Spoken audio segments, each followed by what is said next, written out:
Imagine a space for South Asian women where stories are not just told, but actually felt. This is ROOH, Rising Over Obstacles and Healing, brought to you by Jyoti and Monica, two friends who set out to carve a little space and make a difference by sharing stories and fostering healing and strength within our community. We invite you to listen and reflect, finding your own path one story at a time.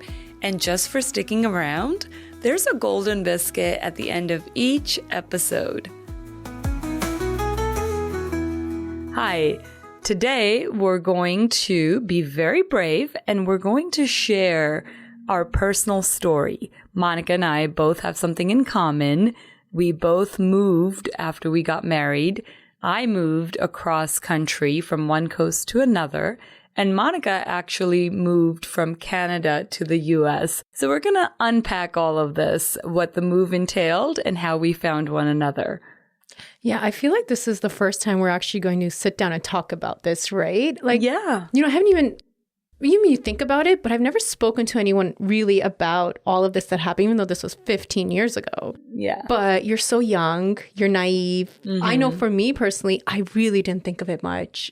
I know, same here. I don't think I ever realized what the move would entail. Yeah. One of the memories I have, and I think maybe that's when it started to sink in. Mm-hmm. So obviously you and I both chose to marry the person we married. It was not an arranged marriage. I wasn't shipped off by my parents and sent to the US. Yeah, exactly. And same here. It was both, obviously we chose our husbands. Yeah. And I think it didn't really hit me until there's this vivid memory I have. I cannot get this out of my head. Everything was just, again, we were both so very young. And by today's standards, we were probably babies. Oh, right. Yeah. Right? It was just, It's funny you say that. I've actually used that word when someone has told me like, oh, I was 23 or 24 when I got married. I'm like, oh, such babies. And lo and behold, I was 24. Yeah. And I had just turned 23. Wow. So, when you think about like how young that was, what did we really know about the world, right?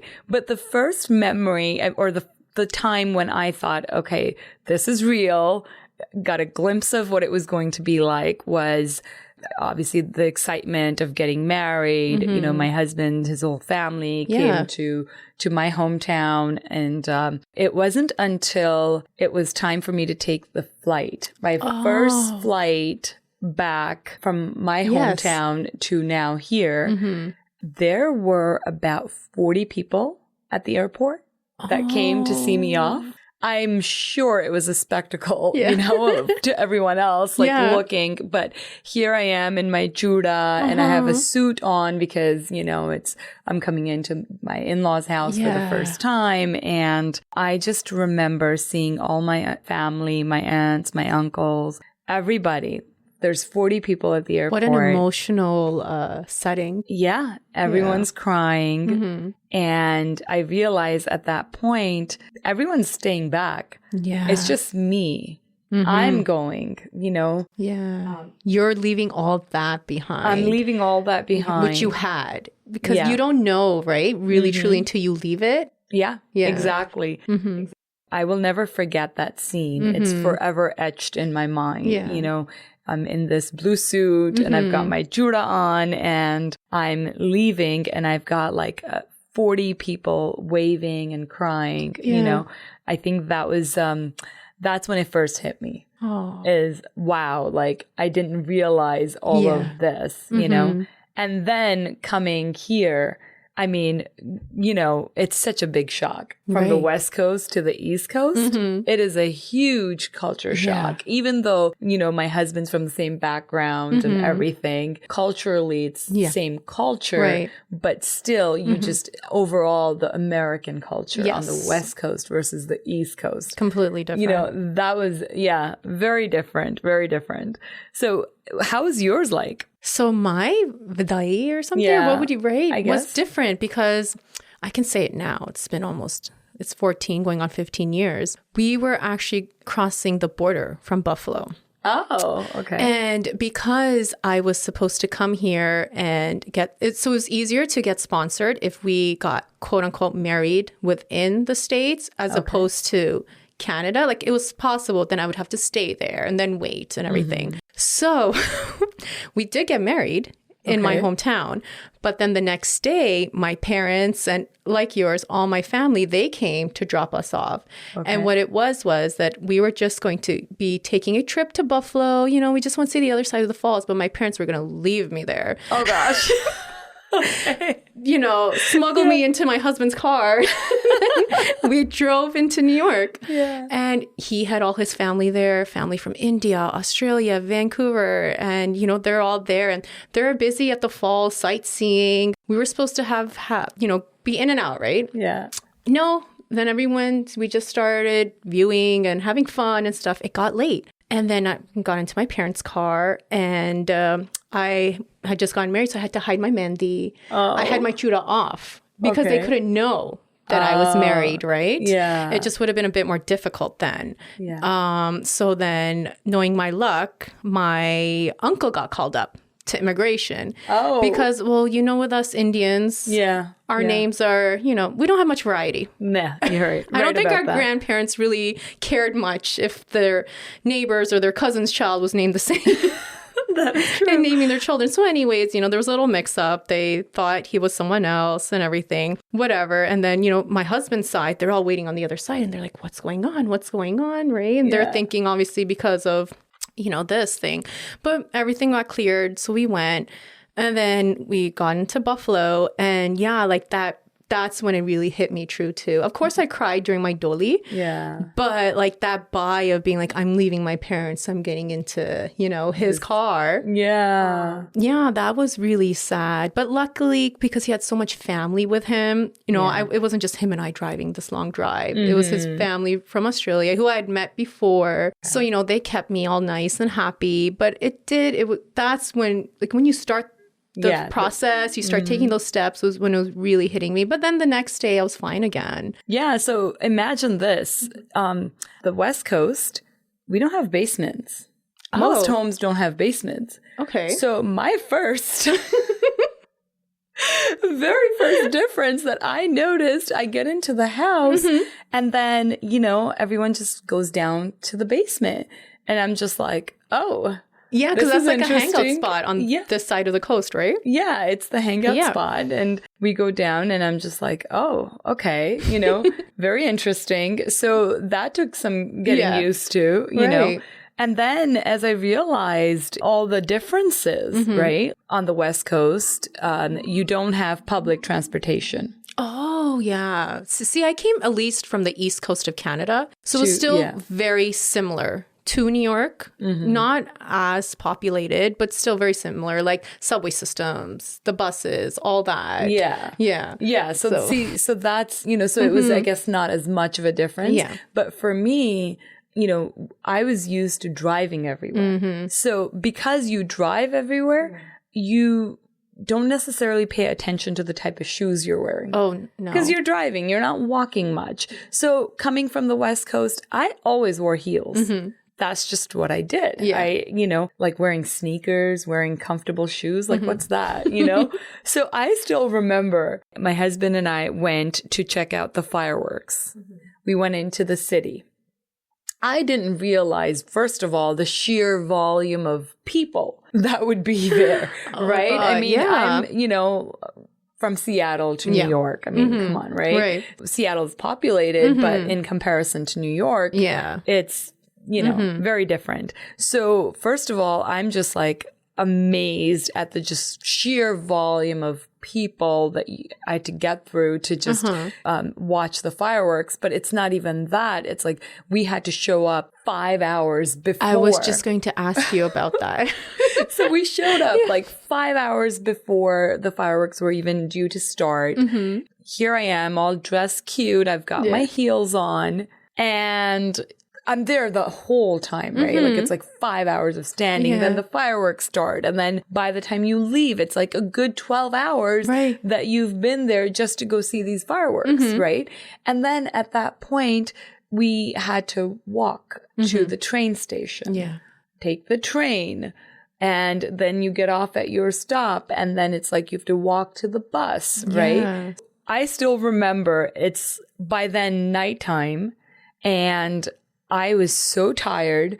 I took off my heels and I walked barefoot. Oh, yeah. My husband's like, what are you doing? You'll catch a disease. Like, what is going on? New York's grounds. Yeah, but I can't imagine your feet. Yeah. I was like, those stairs you need to go up and down, the platforms, all that. Yeah. All that. And I'm just like, I could not, okay, like obviously in the subway station, like I did not take off my shoes. Yes. I waited until we were outside, but still like, you know, it was just like, I just had to take them off, and I walked barefoot, and I will never ever forget that memory of walking barefoot. You learned your lesson.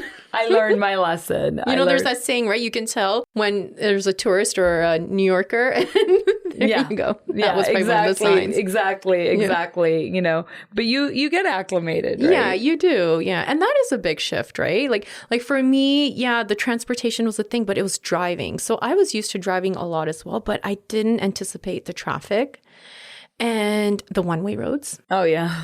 Yeah. How many times were there like, oh, luckily I didn't, but I would be like, wait, why is this a one way? You know? Yeah. The lights being so close in proximity, and the time. Like by then there was Google Maps or something. I don't know what, but I would always figure out my way how to get from point A to Z. But I would never give myself enough time, because I would think 10 minutes of travel was equivalent to Canadian 10 minutes, which usually if it says 10, it was like about 7 or 6, right? Yeah. But here, if it says 10, it's half an hour. Oh, yeah. Exactly. Yeah. And that's the other thing, right? Yeah. So like when I have family visiting from the West Coast, it's like, how many miles is this place from that place? And I'm like, no, don't base it on miles. Yeah. Don't base it on, like, it's really, it's the time of the day. It's the time of the day. And it's the traffic. It's the construction. The weather. The weather. Or you have road work. Or you have, you know. And you need to find parking when you arrive to your destination, which was something I never knew of. Yeah. Because I remember my mother-in-law, she's like, can you go get some groceries? I'm like, sure, why not? You know, I went and I thought I'd pull into a plaza. Yeah. It was an Indian grocery store. And I drove around a few times to look for the parking, because I'm like, oh, if it's not on the front, it's probably on the side. Oh, it's on the side. Maybe it's in the back. Then I realized, obviously, I'm like, well, they're all houses here. Yeah, so there's no parking. There's no parking. So then I parked, and then I was like, oh, there's a meter. I have to have coins on me. Yeah. Put that. Yeah. And then, you know, the Indian grocery stores, I didn't know that the uncles actually help you. Oh, gosh. With the groceries. Oh, gosh. What? Yeah, I learned that the hard way. Okay.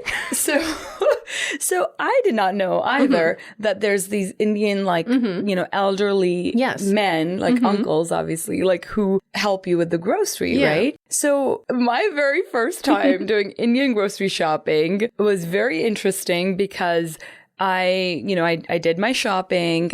I found parking, you know, and I had gone in, I did my shopping, and this uncle offered to help me bring the grocery to my car. And I was like, no, it's okay. And he's like, no, don't worry. So he brings the cart out. He helps me put in the trunk. And I'm just like, wow, he's so nice. I ran into someone nice in New York. Yeah. I'm like, this is so sweet. Yeah.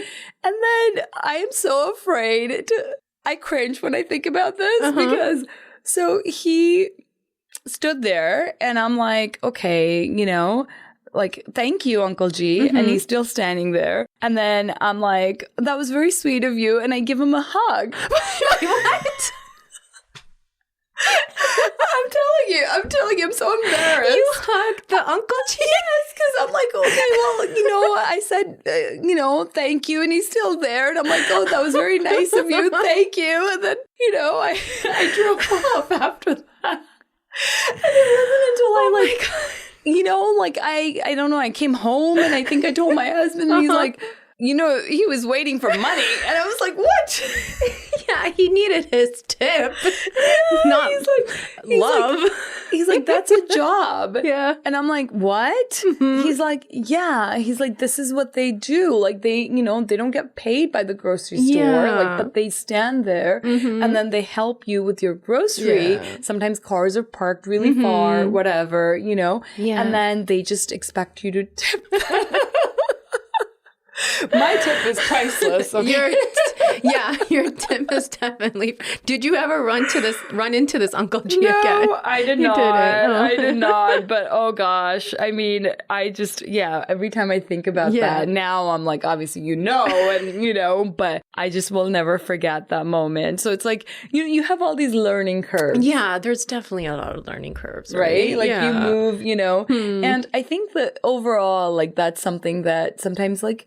We forget, right? Like when you're young, you're in love and you're just like, you just picture everything to be rosy and just. Yeah, perfect. And, you don't overthink when you're younger, right? Like I feel like now if someone told me, I would go research the town, every little detail, all these little minute things. Yeah. Whereas back then I was just like, okay, that's it, you know? And like, I think must have visited my husband at least once or twice before we got married. He would mostly come to see me because I was in school, but he had work. So he would be able to take time off. And, I never really observed much. I would just come to his home. If we went to any kind of movies or things like that, it was always things out in Long Island. So for me, it was always like, eventually it'll be very similar to Canada because him and I both had this dream of having a nice house, living in an area that's much more suburban. Yeah. Right? Like that. So it wasn't until I really moved here that I realized how much of a city life it is. Yeah. And it also wasn't your TV like city, right? Because it's not like we were in Manhattan.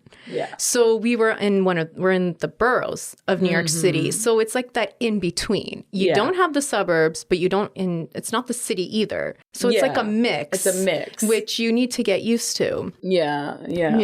But, I think all of those things, yes, one can get used to all of the differences and whatnot. And, and it's nice to learn new things, right? It's good to adapt because, I know that as a person, I definitely became stronger, I guess you could say, having gone through certain things. Like, I know I told myself there was no way I was going to commute on the train to work, right? Yeah. Because I had heard like, I forget how many millions of people commute daily into Manhattan. Yes. And I was like, I'm not going to be one of those people. But then I started interviewing and the money was in Manhattan. Yeah. Then I'm like, okay, I guess I'm going to be one of those people. And then once I started commuting, even just commuting to work, trains not working. Yeah. You're stranded. All of a sudden it's like, this train is now out of service. And you're like, okay, well, what do I do now? Yeah. I remember the first time it happened to me, it was a station that was kind of like an isolated station. Like it was,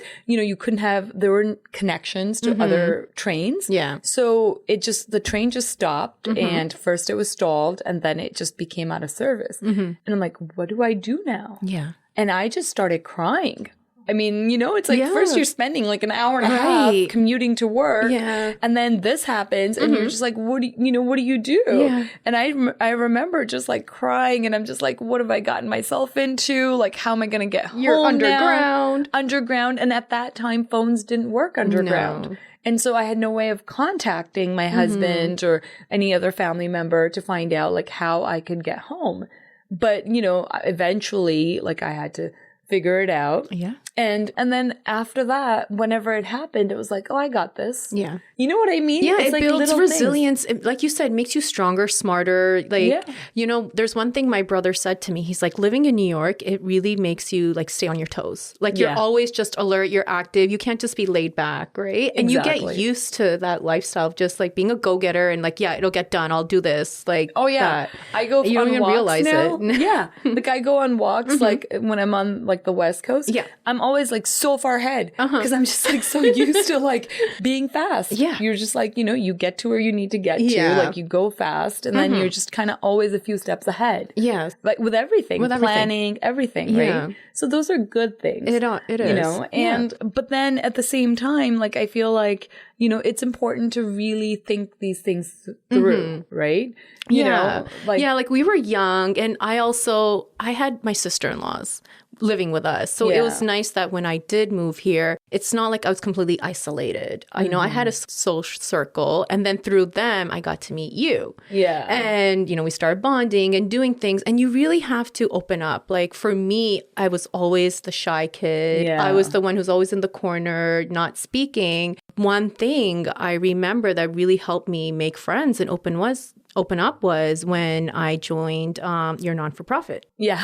Which forced me to, open up and talk to people who I did not know. Yeah. No, that's true. That is true. It was something that we, had started to really promote our culture and whatnot. Yeah. And, but it actually forced us to, well, for me, it wasn't an issue because I think I've... I mean, you go around hugging uncles, so we know there's no issue for you. But... for someone who has boundaries. I mean, so my intent initially wasn't for that. Sometimes you're like, oh, if I go out and I'll meet friends. I never really was like that, but that good came out of it. Yeah. And I feel like there's so many steps or things that come in our lives that we should just take those opportunities. Yes. Like, of course, wanting to marry my husband was something I wanted to do. But if I overthought every little thing, would I have had this great life that I have now? Yeah. No, even though it's in a different city, in a different country from my family, I've been able to grow such a beautiful, organic family and friend circle, which of course I would have it there too, but to have this as well, it's like we have two families. Exactly. Right? Exactly. Yeah. No, you're right. And, it's the same thing. Like, I think, because we were young and naive, we didn't consider everything. Yeah. But sometimes people overthink things too. Yeah. Because, we didn't consider what it would be like to be so far from family. Right. Like I miss all the little events. Like I only go back for like weddings pretty much. Right. Birthdays, other little like milestones and whatnot. I'm not there. Yeah. Just those little gatherings sometimes. It's nice to have those gatherings, right? So I'm kind of like far removed where, I do then make an effort to at least be there for the weddings and to try to, for at least like major events that happen in family and try to catch up and whatnot. But it's not the same. No. It's still, you kind of have to make another family, like you said. Right. And I think be open to that. Sometimes we're not open. Yeah. Sometimes we just spend so much time missing our family that we don't appreciate what's in front of us. Yeah. And when you embrace it, and you make your own family, like now our friend circle is like our family. It is, yeah. Right? It's, and it's a family that sometimes you don't have a choice when you're related by blood. You just, that's your family. Yeah. Here you get to pick and choose. Yeah, exactly. You do. So that's been nice, right? Yeah. And I think first and foremost, for anyone that's considering moving, after, whether it's for a job or, well, I guess in this context, it would be if you meet a significant other and you're going to be moving for this person. I think the one thing I will say is that you really have to make sure that that person is the right person for you. Yes. Completely. Like I think that's what everything hinges on. Yeah. We were lucky, in that sense that we both found men who are good stand-up guys. Yes. Like you said, like the environment overall around you can change. You can move together as a couple somewhere else. If the city or the house, whatever it is not working. But at the end, what matters is that you're with the right partner for life.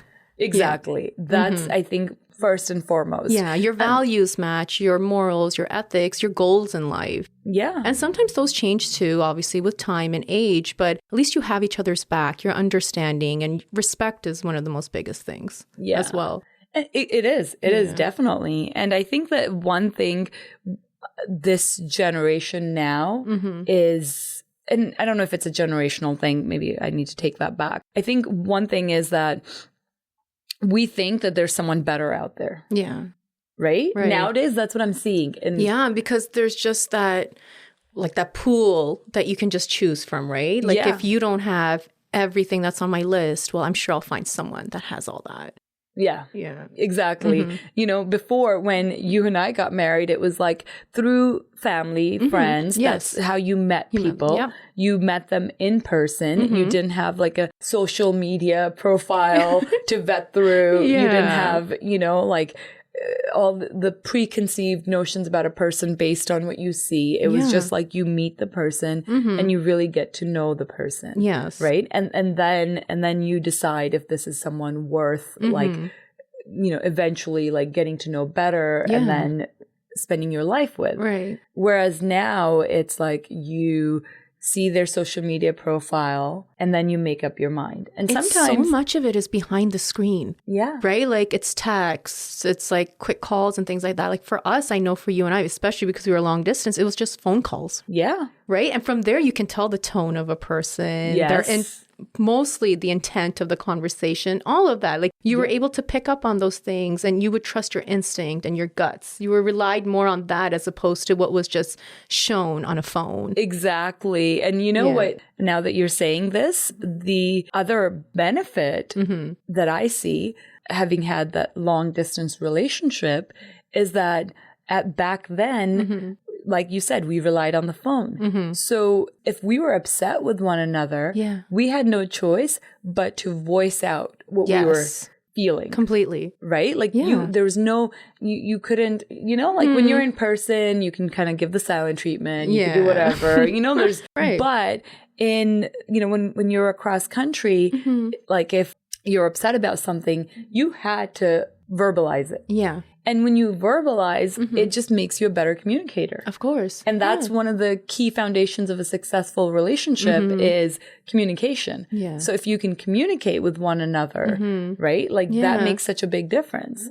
So all of those things, you know, I think really help, right? At the end of the day, you're marrying this person, you're moving for this person. Yeah. And, you know, I was thinking, I know we're talking about moving and all of the changes and whatnot that we encountered, but at the end of the day, all relationships require work. Yeah. And continuous work. It's you're spending your life with this person. There's going to be obstacles that come and go, good and bad. You need to work on it together. Yeah, exactly. Exactly. So, you know, like instead of walking away as an option, you know, why not put the time and effort and energy into the relationship, be a good communicator, and whether you move or not. Yeah. Right? Like, you know, have that foundation. Understand that it's not a bed of roses. Yeah. You know, like you said, there's ups and downs, there's obstacles, and as long as you know how to work through it. Yeah. And you know, you make a commitment. There's something to be said for that. Of right? course. You commit, fine, there may be other men out there, but how do we know if that's the right person, right? Like how do you know if the next person is going to be better than the person you're with? Right. So once you find that the personalities match, your, you know, morals and values first and foremost, if those match, put in the work, right? Yeah, exactly. No one's going to be your exact twin to like agree with you on everything. Yeah. So, and would you want a twin? Yeah, no. You know, like you have yourself. You want another copy of you? You know, it's opposites attract. It's interesting because I'm the social one. Yeah. And my husband is more of an introvert, right? Yeah. And then in your case, you're the introvert. I'm the introvert. My husband's the one, can't take him anywhere. He knows everyone. Or he'll just speak to someone even if he doesn't know them. Like, he'll just strike up a conversation. Like when I'm with you and I take like a few steps away and I realize, no, it's because you were speaking to someone. You know, it's very interesting that you and I gravitated towards each other, where I have your husband's personality and you have my husband's personality. Maybe that should confirm that we chose wisely. Yeah. There you go. Choose your spouse as if you were choosing your best friend. Exactly. Which, you know what? Thinking about that, I actually used to at that time. When originally, that is what I used to think of because I was like, he makes me happy. We laugh, like we have a good time. I can share things with him and he's not jealous. You know, all those factors really helped me decide. It wasn't all about like the gifts and, you know, all those other things. It was more about being with a best friend because don't you always want to be with your friend? Yeah. Right? Yeah. No, that's true. That's true. Yeah. And I would say I felt the same way. Mm-hmm.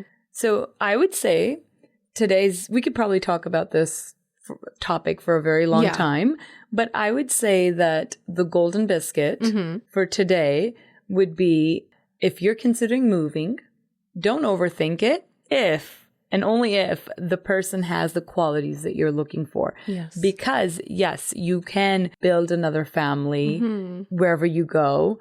And you can also, nowadays, it's so easy to have open communication with your family, travel back and forth and whatnot.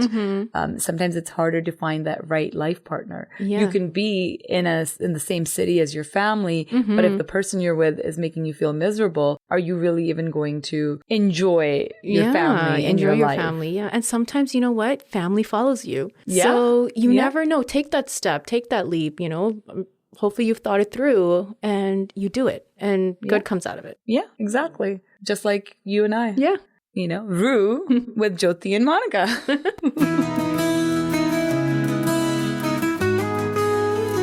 Thank you for listening to ROOH.